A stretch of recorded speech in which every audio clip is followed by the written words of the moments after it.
నమస్తే. ఈ ఎక్స్ప్లెయినర్లో options trading ఏబీసీడీలు, దాని వెనక ఉన్న మార్కెట్ సైకాలజీని చాలా సింపుల్గా డీకోడ్ చేద్దాం రండి. అసలు చాలా తక్కువ క్యాపిటల్తో మార్కెట్లో భారీ పొజిషన్స్ను కంట్రోల్ చేయడం ఎలా సాధ్యం? ఈ మ్యాజిక్ ఏంటో ఇప్పుడు చూద్దాం.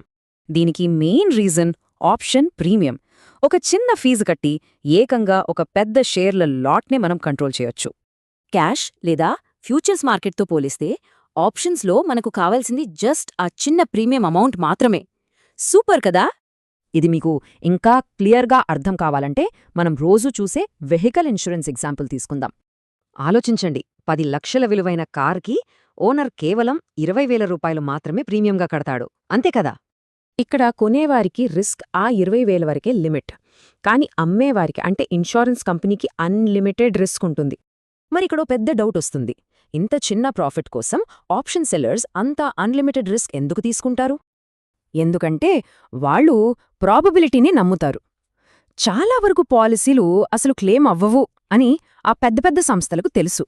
బయర్స్ తక్కువ డబ్బుతో సేఫ్గా ఆడతారు. కానీ సెల్లర్స్ భారీ క్యాపిటల్, భయంకరమైన తెలివితేటలు, స్టాటిస్టిక్స్తో గేమ్ ప్లే చేస్తారు. ఆప్షన్స్లో అసలైన ట్విస్ట్ ఇక్కడే ఉంది. అదే టైం వాల్యూ. ఇది బయర్స్కి అక్షరాల ఒక సైలెంట్ కిల్లర్ లాంటిది. ప్రతి ఆప్షన్కి ఒక ఎక్స్పైరీ డేట్ ఉంటుంది. 1 మంత్ వ్యాలిడిటీ అనుకోండి. రోజులు గడిచే కొద్దీ దానంతట అదే వాల్యూ పడిపోతుంది.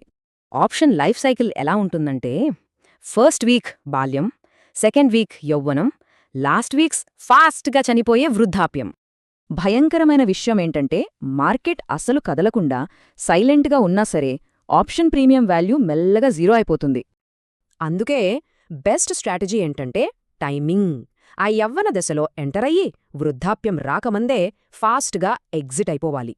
దీన్ని ఒక రెగ్యులర్ స్టాక్ లాగా లాంగ్ టర్మ్ హోల్డ్ చేయడం చాలా పెద్ద తప్పు.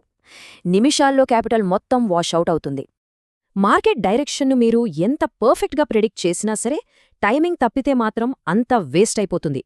సో కేవలం చీప్ ప్రీమియం చూసి టెంప్ట్ అవుతున్నారా? టైం డీకే అనే నిజాన్ని మర్చిపోతే మాత్రం రిస్క్ తప్పదు. ఆలోచించండి.